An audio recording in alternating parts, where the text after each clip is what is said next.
guys, kami pupunta ngayon sa SM North para mamili ng dagdag sa aming gears sa aming pagbablog.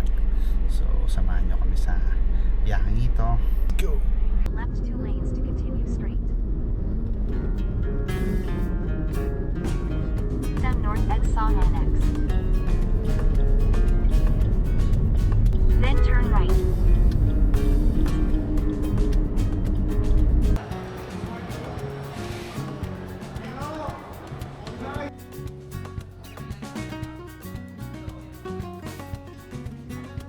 Ito palang hawak ko is yung bagong release na Flip.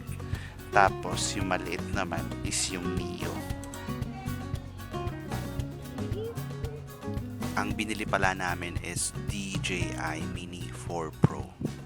Pagka-unbox, pinadownload sa akin ang DJI Fly app sa official website since Android phone yung gamit ko. Tinuruan ako paano ilagay yung SD card, i-power on ang drone at yung controller. Then sinundan lang namin ang activation steps sa app. Then dinownload ko yung latest firmware update. Kailangan to para siguradong smooth ang flight ng ating drone.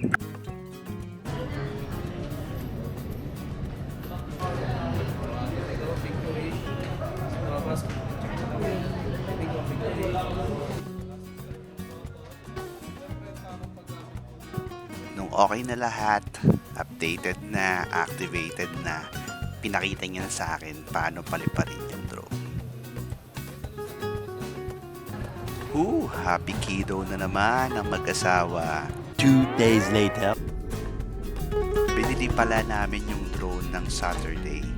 So nung Monday, nagpunta kami ng Tanay. Hanap kami ng resto na pwede magpalipad ng drone. Ang pinuntahan pala namin is Tanay Highlands.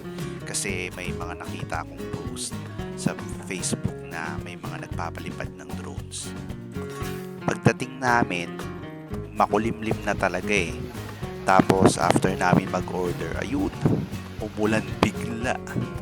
So ayun nga, buti na lang talaga. Saglit lang yung ulan. And ayun, nakapag-practice din kaming magpalipad ng drone.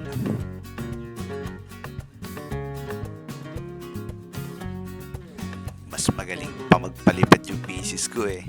Di bale, sa mga susunod naming travel, makakapag-practice din ako.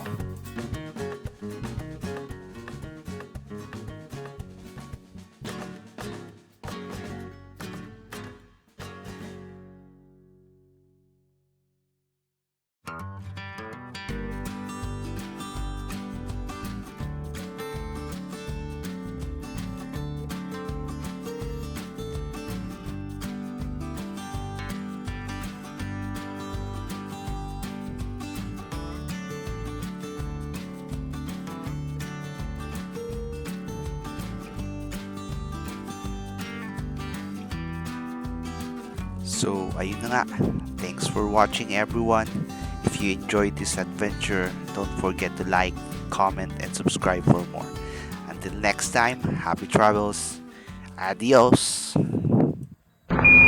Listen, Tranquility Base here. The Eagle has landed.